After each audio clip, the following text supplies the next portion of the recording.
सब्जी वाले की सफलता। सोनपुर गांव का किसान रामू हमेशा ही दुखी रहता था। दूसरों के यहाँ काम करके उसकी इतनी कमाई नहीं होती थी कि सुख के दिन गुजार सके। गांव में जितने भी किसान के पास खुद की जमीन थी वो सभी सुखी थे। रामू भी चाहता था कि उसके पास भी जमीन हो, पर यह संभव नहीं था। एक दिन इसी उधेड़बुन में दुखी रामू गांव के जंगल से गुजर रहा था कि उसकी मुलाकात तपस्या करते एक साधु से होती है। आज फिर दूसरों के यहाँ खेती करने से कुछ पैसे मिल गए। इतने पैसों से कैसे गुजारा होगा? कब मेरा खुद का खेत होगा? कब मैं भी पैसे वाला बनूंगा? क्या कभी ऐसा होगा या नहीं होगा?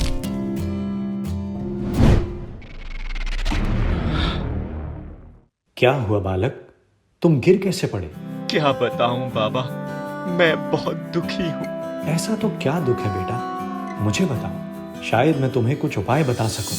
इसका कोई उपाय नहीं है बाबा, फिर भी बता रहा हूँ। मैं इस गांव का किसान हूँ। मेरे पास खुद की जमीन नहीं है, वरना मैं भी काफी कमाई कर सकता था।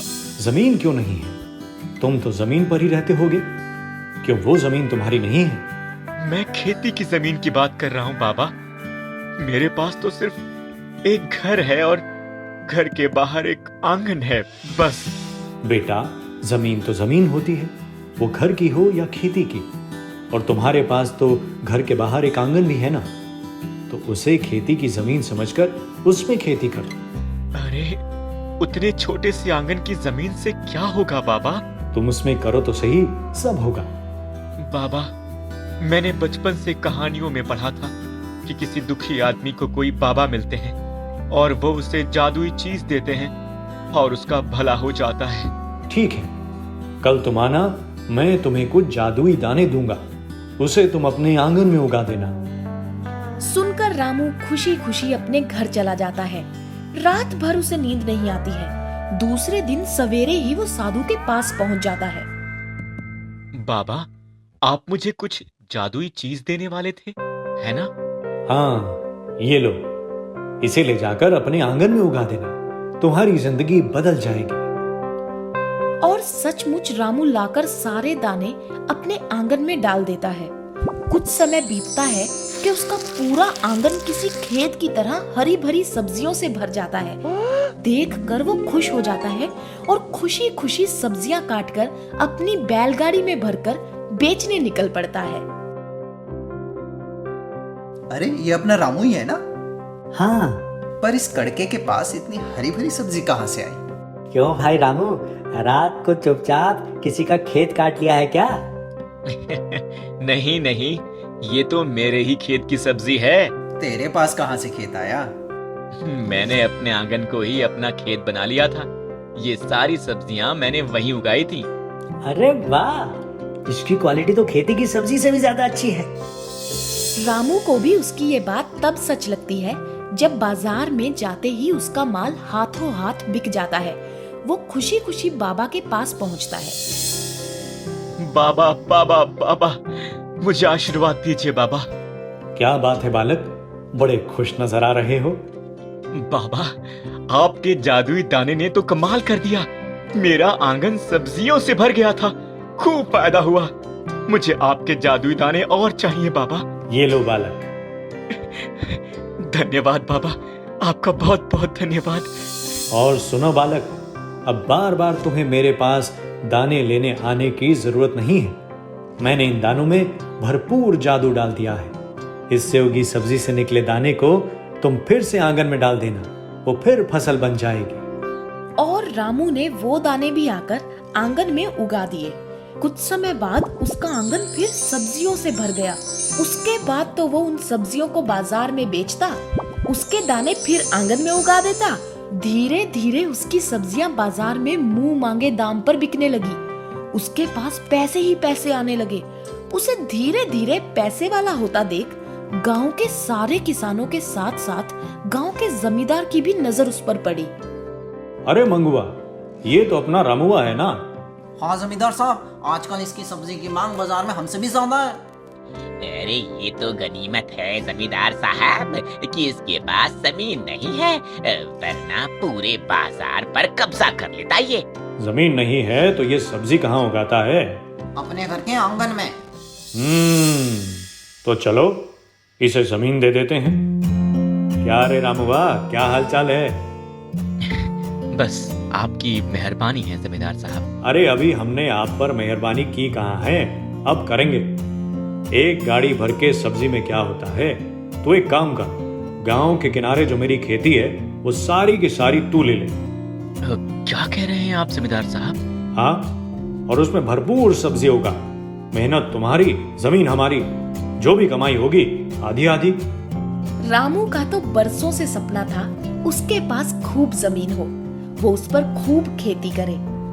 आज जमींदार की वजह से उसका सपना पूरा हुआ और वो उस पर दिन दूनी रात चौगनी मेहनत करता गया, सब्जियां उगाता गया और धीरे धीरे उसकी सब्जी की इतनी मांग हो गई कि अब वो बाजार नहीं जाता था। बाजार के लोग उससे सब्जी खरीदने गांव आते थे। अब वो रामू नहीं, रामू सेठ कहलाने लगा था। उसके पास गांव के किसान तो क्या, जमींदार से भी ज्यादा पैसा हो गया था। बाबा, बाबा ये लीजिए, मैं आपका आशीर्वाद लेने आया हूँ बाबा। मेरा आशीर्वाद सदा तुम्हारे साथ है बालक। ये क्या है? ये रुपए हैं बाबा। इनका मैं क्या करूंगा? जैसे मैंने आपके जादुई दाने से इतनी फसल उगाई, वैसे ही आप भी मेरे रुपयों से। कौन से जादुई दाने? अरे वही जो आपने मुझे 2 बार सब्जी उगाने के लिए दिए थे बाबा। वो कोई जादुई दाने नहीं थे बालक। फिर उसमें से सब्जियां कैसे उगी? जैसे दूसरों के खेत में उगती है, या जैसे 2 बार के बाद मैंने तुम्हें जादुई दाने नहीं दिए, फिर भी तुम्हारी खेती में सब्जियां उगती रही। पर दूसरी बार तो आपने ही कहा था कि अब तुम्हें आने की जरूरत नहीं है, मैंने इन दानों में भरपूर जादू डाल दिया है, अब तुम सब्जी के दाने से सब्जी उगाते जाना। यही तो मैं तुम्हें समझाना चाहता हूँ बालक। जब तुम मेरे पास आए तब पूरी तरह टूटे हुए थे। तुम्हारी सोच ये थी कि तुम्हारी अपनी खेती हो तभी तुम धनवान बन सकते हो, पर ऐसा नहीं है। इंसान अपनी चीजों से नहीं, अपनी मेहनत से धनवान बनता है। मैं अब भी नहीं समझा बाबा। अगर मैं तुम्हें कह देता कि तुम्हारे पास जमीन के नाम पर तुम्हारा आंगन है, वहीं खेती करो, तो तुम नहीं मानते। इसलिए मैंने तुम्हें दूसरे दिन बुलाया और जादुई दाने देने के नाम पर सब्जियों के बीज दे दिए। तुम्हें लगा कि जादुई दाने हैं, चमत्कार तो होगा ही, और चमत्कार हुआ। पर वो चमत्कार मेरे जादुई दाने का नहीं, तुम्हारी मेहनत का था। ये आप क्या कह रहे हैं बाबा? हाँ, उसके बाद जब तुम दूसरी बार आए तो मैं समझ गया तुम बार बार आओगे। इसलिए तुम्हें मैंने झूठ कहा कि इन दानों में मैंने भरपूर जादू डाल दिया है। अब तुम बस इससे उगी सब्जी के दाने से और सब्जी उगाते जाओ, और तुम वैसा ही करते गए, अपनी मेहनत में खो गए। और आज देखो, तुम एक मामूली किसान रामू नहीं, सफल सब्जी वाले रामू सेठ बन गए। अगर तुमने अपने आंगन में काम न शुरू किया होता तो किसी का भी ध्यान तुम पर न जाता, फिर जमींदार तुम्हें कभी जमीन नहीं देता। एक बात याद रखना बालक, इस दुनिया में काम करने वालों का काम देखकर ही लोग उन्हें काम देते हैं। बस जरूरत है कैसे भी काम की शुरुआत करने की। उषा भाभी की सफलता। बटूक नगर में मोंटू अपनी माँ उषा के साथ रहता है। उषा को बढ़िया बढ़िया खाना बनाकर खिलाने का बड़ा शौक है। उसके इस शौक की वजह से उसके पति हमेशा परेशान रहते थे और उसे मना करते थे। वाह उषा भाभी, बहुत ही बढ़िया नाश्ता बनाया आपने, मजा आ गया।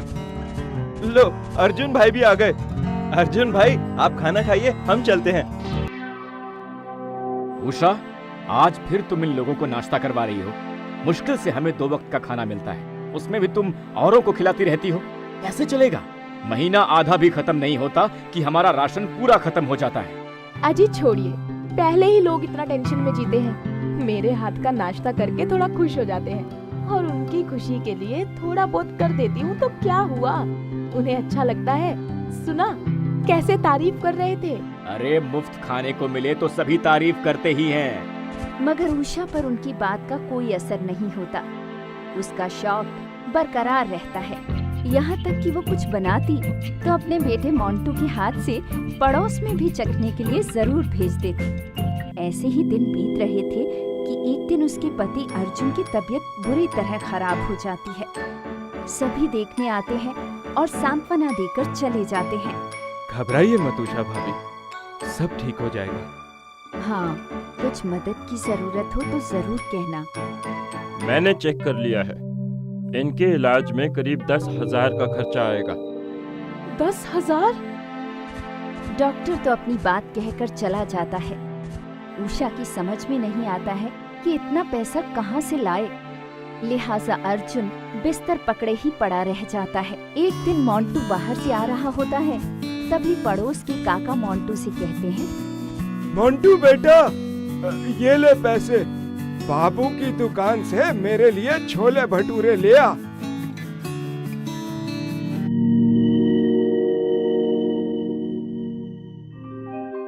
अरे मोंटू, कहाँ घूम रहे? आ, तेरे बापू के लिए छोले भटूरे बनाए हैं, आके खा ले।